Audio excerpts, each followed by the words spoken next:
welcome to another episode of Well, Don't Tell the Kids. I'm Janet Lee, your host, and today I'm speaking again with a guest from over a year ago, Janice Brewster Weiser. Thank you very much for joining me today, Janice. Thanks for having me again, Janet. And you've been keeping busy, I trust, since the last time we spoke. Always busy, always busy. In fact, more busy than ever, so that's part of the reason why I wrote this book, but we'll get there. Would you care to just give the listeners a little synopsis of your background?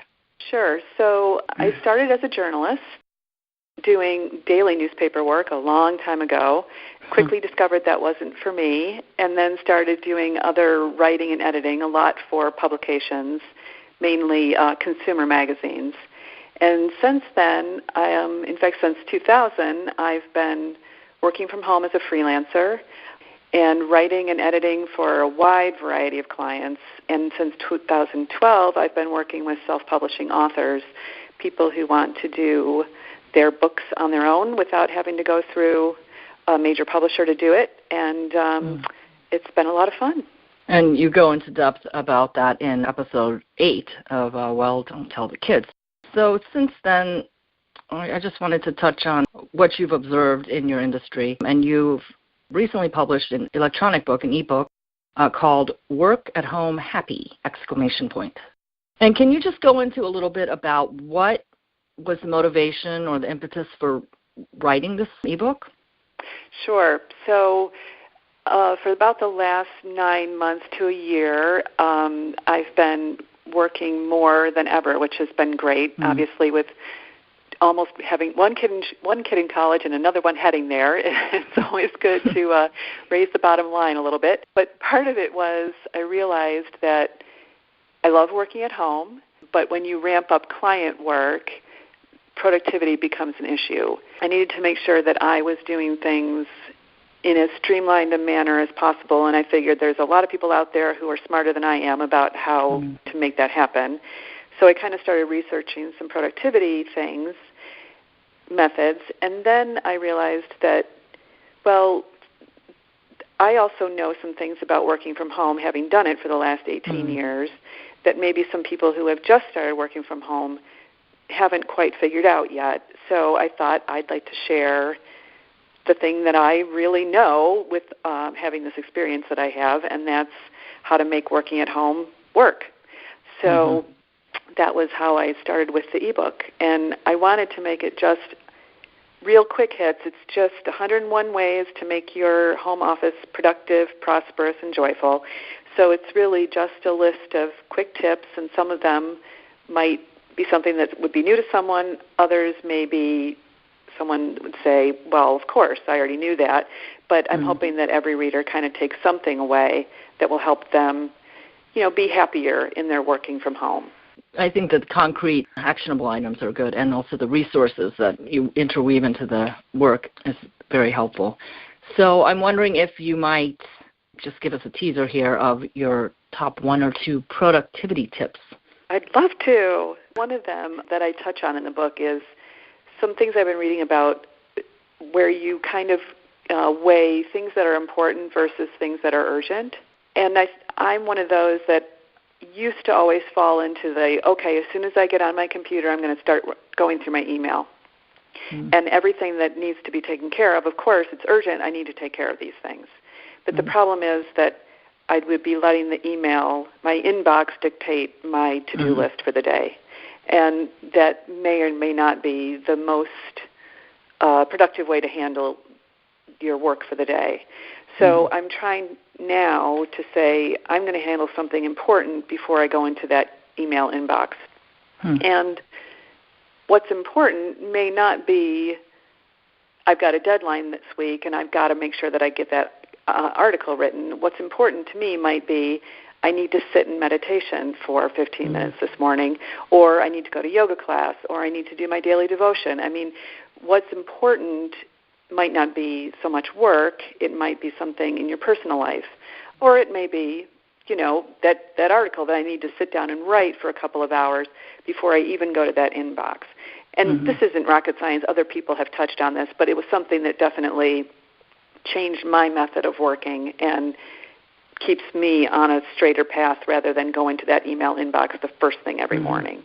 I think that with the email or the prevalence of, our handheld computers, that started out as a small thing. There would be like, I don't know, the number, the sheer volume of emails and other pieces of information, like orders of magnitude greater than it was 2 years ago, 5 years ago, 10 years ago.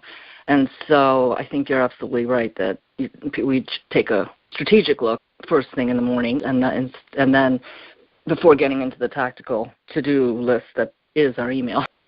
Yeah, it is. You're exactly right. The number of email, it's insanity, really, it is. And that's a good thing to do, is to try to go through and unsubscribe to those things that are just no longer relevant to you. But that's another whole day waster too, right? Well, we all need a little break too. And that's the nice thing about working at home.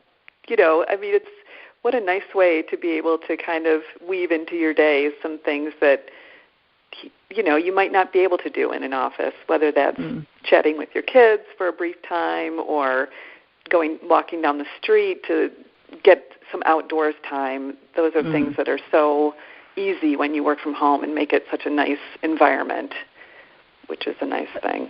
It sounds like it's a new skill to be, I'd say, working at home, that's got to be like, just do everything in your bathrobe and your slippers, and there's no discipline involved. But actually it sounds like there may have to be a little more intentionality on structure or some kind of discipline that you impose, perhaps. Maybe you touch on that in your book?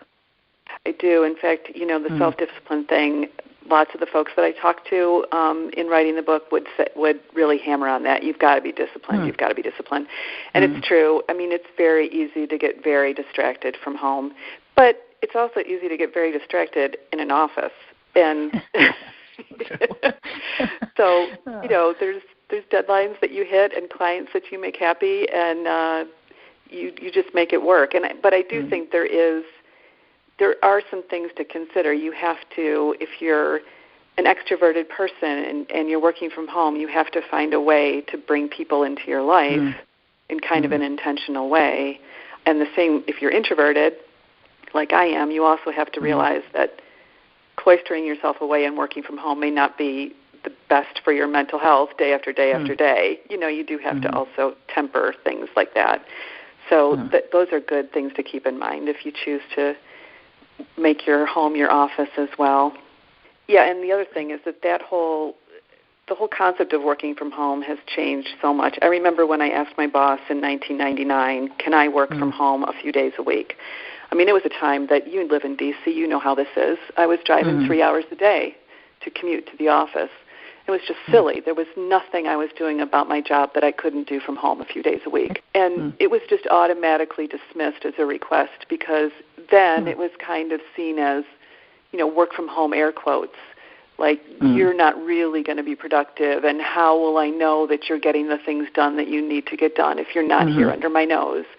So it's exciting that that's evolved, that people understand now that you probably will be more productive if you work from home because there aren't the social distractions or the kinds of things that happen in an office that are just not necessarily conducive to, especially what I call head down work. You're really just, you got to dig in and do something. Sometimes it's a lot easier to not be around other people when you're doing that kind of work. You wouldn't be referring to meetings, would you?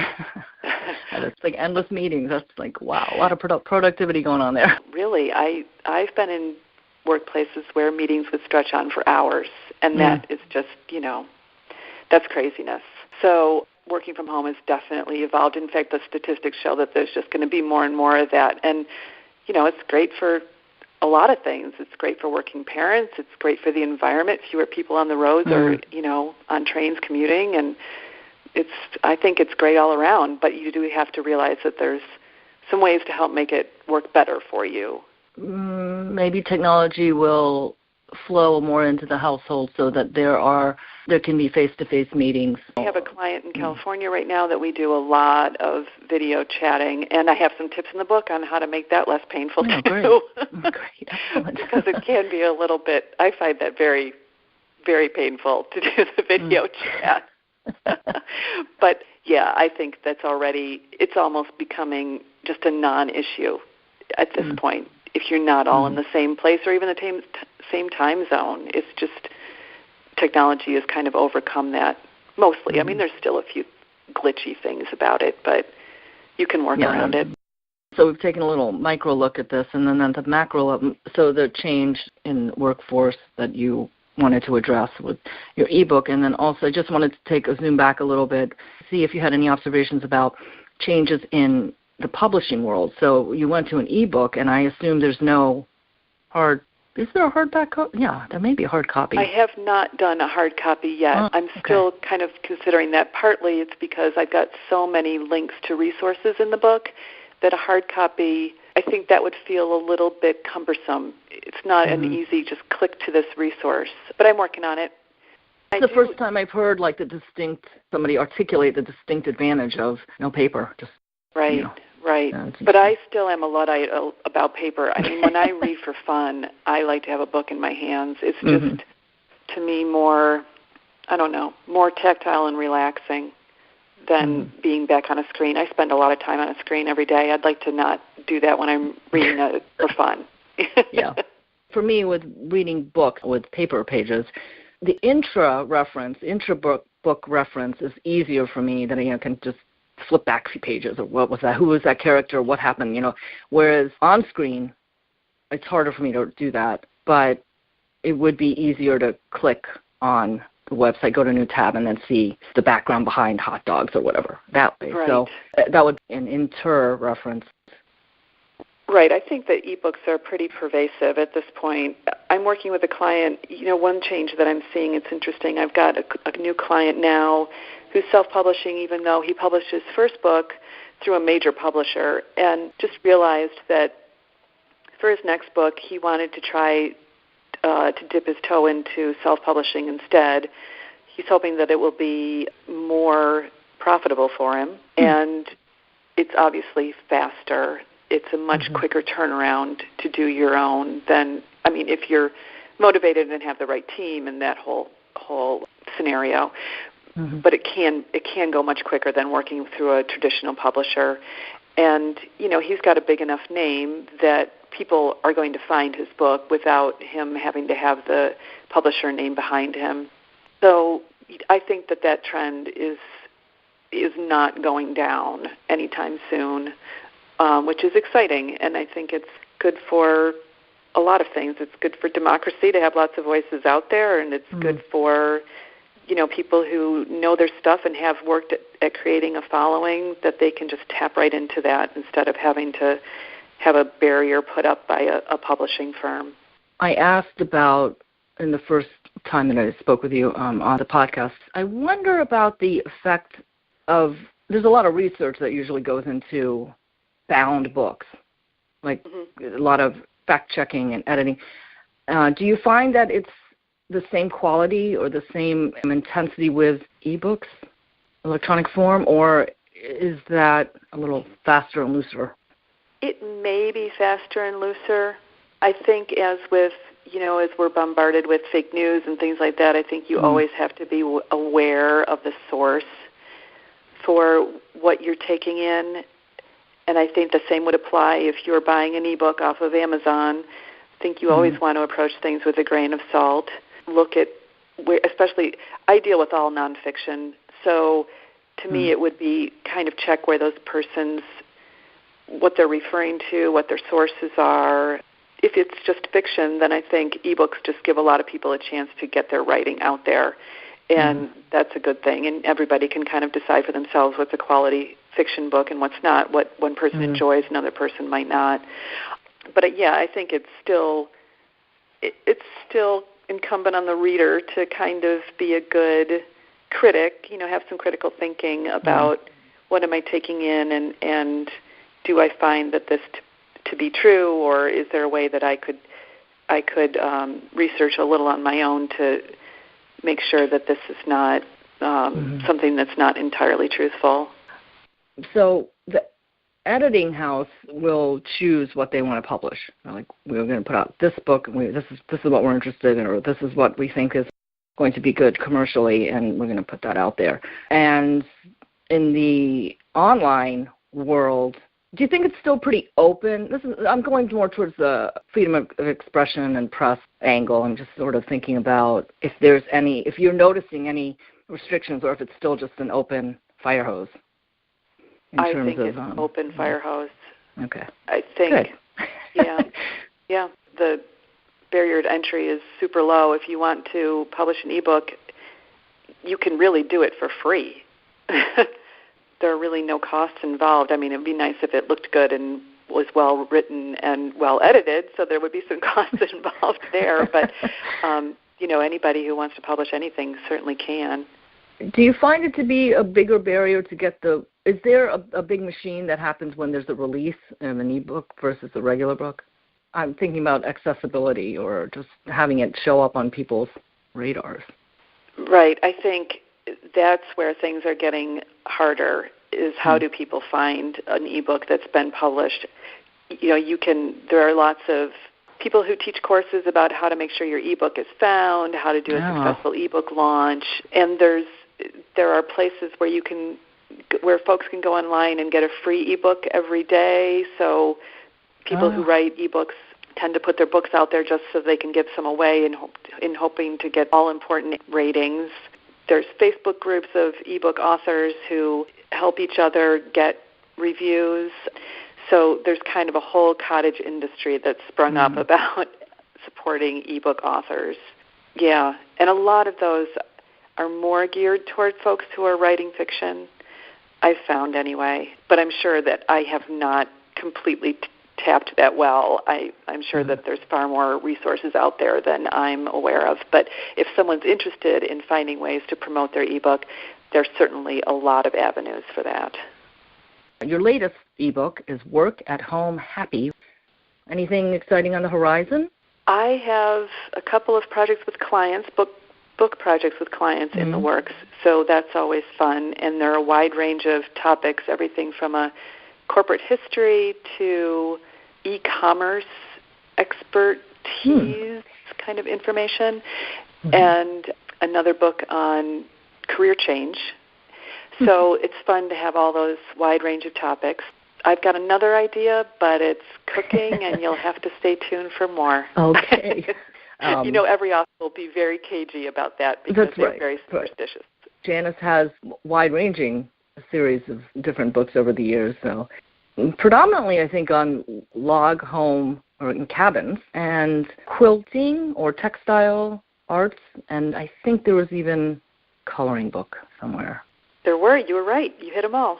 Well, thank you so much for touching base here. I encourage folks to take a look at that. So I wanted to thank you, Janice, for your insights and conversation. Thank you, Janet. It's always a pleasure. And thank you all for listening. And my guest has been Janice Brewster Weiser. I'm Janet Lee. And please stay tuned for more episodes of Well, Don't Tell the Kids.